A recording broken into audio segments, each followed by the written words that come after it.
কি বললা তুমি? তৃতীয় লিঙ্গ মানে হিজড়া? আরে হ্যাঁ, তৃতীয় লিঙ্গ মানে হিজড়া। আমার আপন চাচাতো ভাই সিলেটে। তো ও রান্না বান্নার কাজ খুব ভালো পারে। আমরা অন্য মানুষকে না নিয়া যদি আমার ভাইটাকে আনি, ও আমার কাজ ঠিক মতো করে দিব। রান্না বান্নার কাজটা ও খুব ভালো করে। তুমি যদি অনুমতি দাও তাহলে আমি ওরে ফোন দিব। অনুমতি দিবা? আচ্ছা, তুমি যা ভালো মনে করো তাই করো। Okay. আমার ছোট বোন শান্তার কাছে একটা ফোন দিলাম।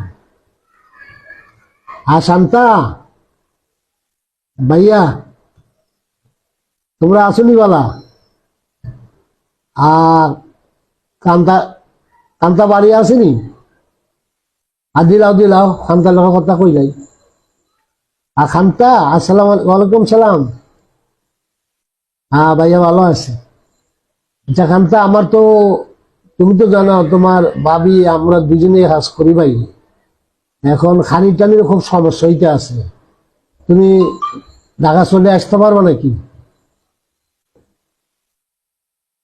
হ্যাঁ, খালকা চলে আসো।